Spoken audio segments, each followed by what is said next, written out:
Hello friends, स्वागत है आप सभी का एसीपी गार्डन में। फ्रेंड्स, आज मैं अपने इस टॉपिक में चर्चा करूंगा कि जब सूर्य देवता दिखाई ना दे रहे हों, दिसंबर में पूरी तरह से कोहरा और पाला इस समय पूरे दिन जब गिरता है, तब अपने प्लांट की केयर कैसे करना है। तो देखिए आप किस तरह का इस समय मौसम है। यूपी के ज़्यादातर क्षेत्रों में इस तरह का मौसम आपको दिखाई देगा और भारत के उत्तर भारत में ज़्यादातर इस तरह के मौसम की संभावना बनी रहती है दिसंबर के मंथ में, जनवरी और दिसंबर में। तो इस समय पौधों की केयर कैसे करनी है, क्या इस समय प्लांट को आप फर्टिलाइज़र दे सकते हैं, फर्टिलाइज़र अगर देंगे तो किस तरह का देंगे, या इस समय फर्टिलाइज़र देना सही नहीं है, तो इसके बारे में भी चर्चा करूंगा। और पौधों की स्थिति कैसी होती है और क्या घबराने वाली बात है, यानी कि पौधा किस वजह कैसे मर सकता है, क्या स्थितियां दिखाई देती हैं कि पौधा मरने की संभावना है, और क्या स्थितियां होती हैं कि जो नॉर्मल है, बेसिक है, ऐसा ही चलता है पौधे के साथ दिसंबर में, वो भी मैं आज बताने का यहाँ पर प्रयास करूँगा।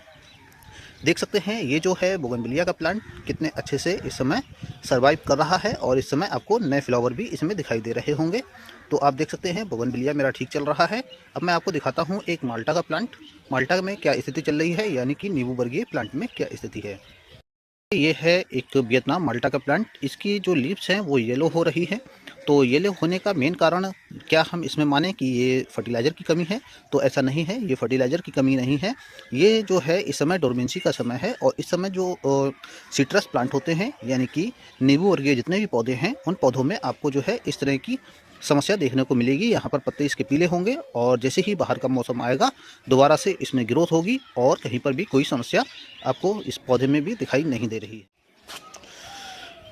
ये देखिए मेरा एक अन्य प्लांट है जो कि है अनार का। ये मैंने अभी कुछ समय पहले ही मंगाया था, तो इसमें आपको कहीं कहीं ग्रोथ भी दिखाई दे रही होगी।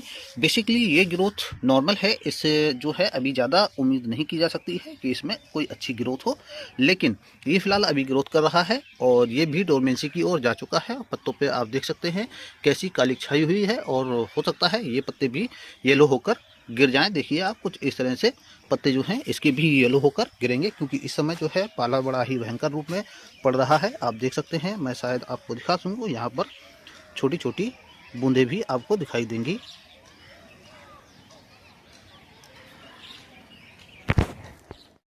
एक अन्य ये लेमन का प्लांट है जो आप देख सकते हैं, इसकी भी लीफ जो है येलो हो रही हैं और बहुत सी लीफ जो है ये अपनी गिरा चुका है। लेकिन यहाँ पर एक चीज़ आप और देखेंगे, मैं आपको दिखाने का प्रयास करता हूँ।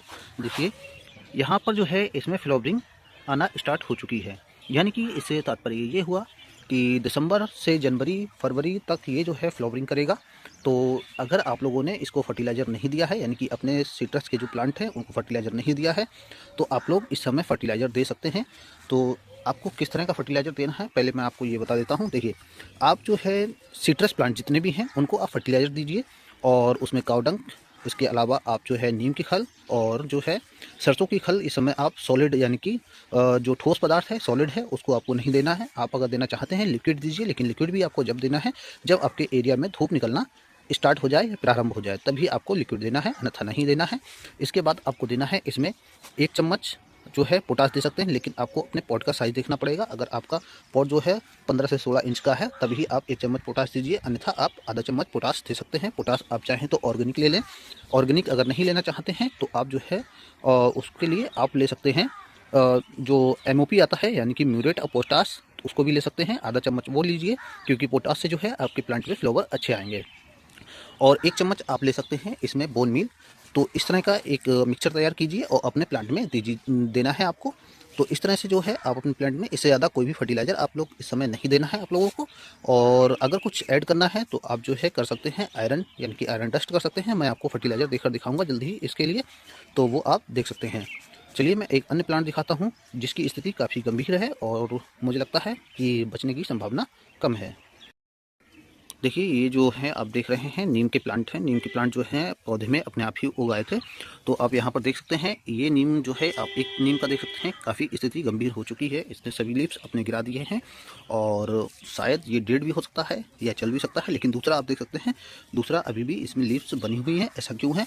क्योंकि ये देखिए यहाँ पर आप देख सकते हैं मिट्टी बहुत कम है और जब भी पॉट से नीचे तक मिट्टी गिर जाती है तो उस मिट्टी में अगर आप पानी देते हैं तो पानी उसको सूखने में समय लगता है, जिसकी वजह से इसकी जड़ें जो हैं डिस्टर्ब डिस्टर्ब हो जाती हैं। तो आप देख सकते हैं कितना जो है गहराई में मिट्टी है, क्योंकि इतनी ही मिट्टी थी, इसके बाद ये इसमें उगाया और जब से मैंने इसमें कोई छेड़छाड़ नहीं की है तो इस वजह से जो है इसकी मिट्टी जो है सूखने में समय लगता है। अन्य प्लांट दिखाता हूँ इनकी स्थिति क्या चल रही है। ये देखिए, ये है मेरा वाइट बोगनविलिया। वाइट बोगनविलिया की स्थिति इस समय काफ़ी चिंताजनक बनी हुई है। ऐसा मैं ये नहीं कह सकता कि ये प्लांट जो है डेड हो जाएगा, क्योंकि डेड होने के चांस नहीं है, क्योंकि इस समय जो है प्लांट डोरमेंसी की अवस्था में है। और दूसरा, मैंने इसकी प्रूनिंग की थी, उसकी वीडियो भी आपको दी थी। अगर आपने वो नहीं देखी है तो एक बार उसको देख लीजिए। सिर्फ आपको ख्याल क्या रखना है, ख्याल इस समय आपको ये रखना है कि आप अपने प्लांट को ज़्यादा पानी नहीं देंगे। अगर आपने ज़्यादा पानी दे दिया तब आपका प्लांट जो है डेड हो सकता है, आपका प्लांट मरने की पूरी संभावना है। पानी किस तरह से देना है, पानी इस तरह से देना है कि आपके जो प्लांट जो पॉट है, पॉट की मिट्टी जब पूरी तरह से सूख जाए तब आप नॉर्मली जितना पानी देते हैं, मान लीजिए कि आप 1 लीटर पानी अपने पौधे में देते हैं, आपके जो पॉट में 1 लीटर पानी आता है, तब आपको उसमें 1.25 लीटर या फिर आधा लीटर पानी ही इस समय देना है, ज़्यादा पानी नहीं देना है। और कुछ दिनों के अंतराल पर, जैसे कि 15 से 20 दिन गुजर जाएँ तो एक बार उसमें डीप वाटरिंग भी करनी है। डीप वाटरिंग इसलिए करनी है कि कभी-कभी अगर हम कम पानी देते हैं तो कम पानी देने की वजह से क्या होगा कि पौधे के जो पॉट है, पॉट के नीचे तक पानी नहीं पहुंचता है, जिससे जो है रूट डिस्टर्ब हो सकती हैं। तो इसलिए आपको ऐसे भी नहीं करना है कि नीचे तक पानी ना पहुंचे और इतना कम पानी दे दें। कोई आपसे कहे कि पानी कम दें तो इसका मतलब ये नहीं है कि बहुत ज़्यादा कम दें। पानी नीचे तक पहुँचना चाहिए, इतना तो पानी आपको देना ही होगा, नहीं तो पौधा और जल्दी डेड होने की संभावना हो जाएगी। और पानी तभी देना है जब पूरी तरह से मिट्टी सूख जाए। देखिए, ये प्लांट जो है वियतनाम माल्टा है और इसमें काफ़ी अच्छी ग्रोथ हो रही थी। और ये अभी कुछ समय पहले ही मैंने अनार का और ये प्लांट जो है मंगाए थे। तो आप देख सकते हैं यहाँ पर भी आप देखेंगे कि लीव्स जो हैं येलो हो रही हैं। देखिए, कुछ इस तरह से लीव्स येलो हो रही हैं और ये लीव्स जो हैं अब ये प्लांट जो है गिरा देगा। अभी तक मैंने इसमें फर्टिलाइज़र नहीं दिया है, तो जल्द ही मैं इसका जो है वीडियो आपके लिए लेकर आऊँगा और फर्टिलाइज़र इसमें दूँगा। जब से मैंने ये प्लांट लगाया है तब से मैंने इसमें कोई भी फर्टिलाइज़र नहीं दिया है। तो इसलिए जो है अब समय हो चुका है इसको फर्टिलाइज़ करने का। अगर मुझे इसमें प्राप्त करने हैं फ्रूट तो इसको फर्टिलाइज़ करना बहुत ही ज़रूरी इस समय है। अगर आप इसको फर्टिलाइज़ नहीं करते हैं तब इसमें क्या होगा कि अगर आपके फ्लावर वगैरह आते हैं तो बहुत ही कम अवस्था में आएंगे और हो सकता है ना भी आएँ। तो आप लोगों को इस समय फर्टिलाइज़र देना बहुत ज़रूरी है। मैं दिखाता हूँ मैंगो प्लांट की स्थिति कि मैंगो प्लांट की स्थिति इस समय क्या है। आप यहाँ पर देख सकते हैं कि ये प्लांट जो है इसने जितनी ग्रोथ की थी उसके बाद इसने कोई भी नई ग्रोथ नहीं की है। और इसमें आप देख सकते हैं पानी कितनी कम अवस्था में मैंने दिया है, पानी बहुत ही कम है। तो इसलिए जो है आपको इस समय पानी मैंगो प्लांट्स को तो बिल्कुल ही बचा कर रखना है और 15 से 20 दिन के अंतराल पर आप फंगीसाइड या फिर मैंने आपको दिखाया था नीला तोता, तो वो आप देते रहिए। यहाँ पर एक देख सकते हैं ये प्लांट जो है इसकी कुछ पत्तियाँ पहले मैंने आपको दिखाई थी, कुछ हद तक ठीक थी, लेकिन अब जब सर्दी बढ़ चुकी है तो इसकी स्थिति और भी ज़्यादा गंभीर होने लगी है। तो देखते हैं कि ये प्लांट कैसे सर्वाइव करता है। अगर मौसम ठीक हो जाता है जल्दी तब तो ये सर्वाइव करेगा, अन्यथा ये प्लांट डेड होने की पूरी संभावना है। तो आप लोगों को अपने प्लांट का ख्याल रखना है। देखिए, एक और प्लांट मेरे पास था लेकिन उसको बंदर इस तरह से तोड़ गए हैं, तो ये प्लांट तो मेरा डेड हो चुका है, ख़राब हो चुका है, इसका तो कोई मतलब नहीं रह जाता है। और मैं नींबू का एक और प्लांट दिखाता हूँ आपको। देखिए, ये जो है नींबू का प्लांट है, यहाँ पर आपको दिखाई दे रहे होंगे नींबू लगे हुए हैं और कुछ बंदर भी तोड़ देते हैं। तो आप देख सकते हैं नींबू इस तरह से लगे हैं, लेकिन इस लेमन प्लांट पर मैंने पिछली बार जब आपको वीडियो दी थी तब उनमें पत्ते काफ़ी थे और अब इसमें आपको पत्ते नहीं दिखाई दे रहे होंगे, पत्ते बहुत कम हैं और अभी भी ये पत्ते जो हैं गिरेंगे, तो आपको चिंता करने की आवश्यकता नहीं है। देखिए, ये लेमन प्लांट पत्ते आपको इस समय जो लीव्स हैं कितनी पीली होकर गिर रही हैं, ये जो है डोरमेंसी का असर है। तो इसलिए आपको यहाँ पर चिंता करने की ज़रूरत नहीं है। जैसे ही आपका बाहर का मौसम आएगा तो ये जो लीव्स है यानी कि ये प्लांट जो है पूरी तरह से फूलों से और लीव्स से पूरी तरह से भर जाएगा। तो आपको इस समय चिंता करने की आवश्यकता बिल्कुल भी नहीं है। और दिखाता हूँ मैं आपको एक अन्य प्लांट और उसके बाद मैं बताता हूँ कि कैसे केयर करनी है उसके बारे में भी।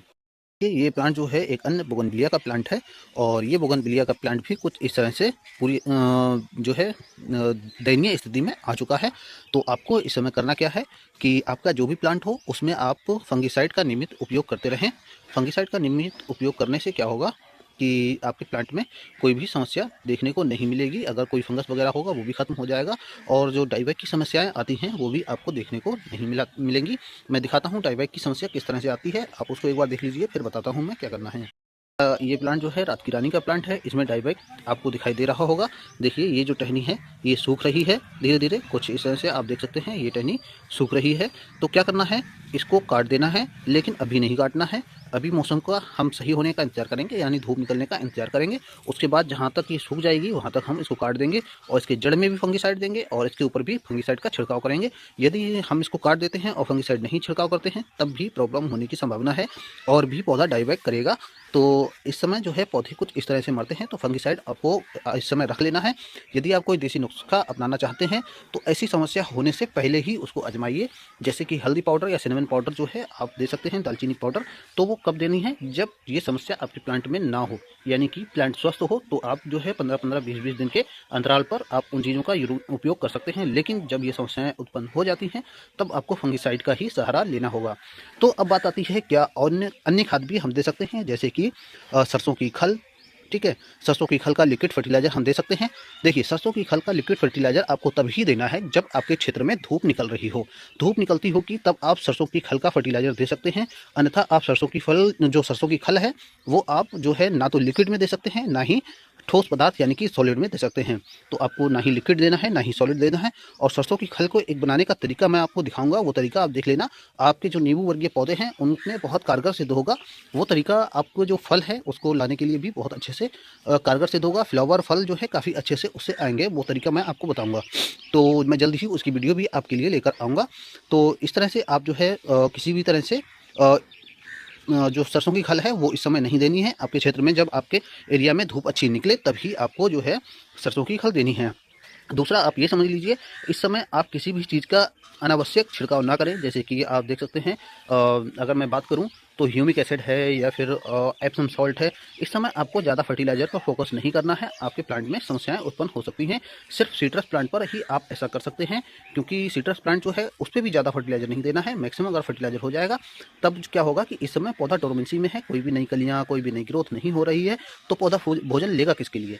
जब किसी के लिए नहीं लेगा तो क्या होगा कि जो आप देंगे उसमें फर्टिलाइज़र वो आपके प्लांट पर यूं ही वेस्ट पड़ा रहेगा और उसके वेस्ट पड़े रहने से आपके प्लांट के मरने की संभावना बढ़ जाएगी। तो इस तरह से आपको कोई भी ऐसी चीज़ इस समय प्लांट को नहीं देना है जिससे आपका प्लांट जो है मरने की स्थिति पर आ जाए। तो इस तरह से आपको कोई भी चीज़ नहीं देनी है। देखिए, ये प्लांट जो है आप देख सकते हैं, ये है मिर्च के प्लांट। इस समय इनकी भी स्थिति काफ़ी दयनीय है। एक प्लांट में मिर्च का दिखाता हूँ, इसकी स्थिति कुछ ज़्यादा ही खराब है। आप देख सकते हैं पत्ते इस तरह से मुड़ रहे हैं, ऐसा क्यों है? देखिए, इस प्लांट में कहीं पे भी आपको रोग नहीं दिखाई देगा, ना कुछ रोग है। इसका मेन रीज़न ये है कि इसको धूप नहीं मिल रही है, इसलिए इसके जो लीव्स हैं वो इस तरह से मुड़ रही हैं। इसमें कोई रोग नहीं है और कोई रोग ना होने की वजह से भी जो है आप देख सकते हैं यहाँ पर लीव्स मुड़ रही हैं। तो मेन रीज़न इसको धूप ना मिल पाना ठीक से, इसलिए ये प्रॉब्लम देखी जा रही है। तो इस तरह से मैंने आपको कुछ गार्डन टिप्स दिए हैं आज। अगर ये आपको वीडियो अच्छी लगी है तो वीडियो को लाइक कीजिए और चैनल को सब्सक्राइब कर लीजिए। Thank you.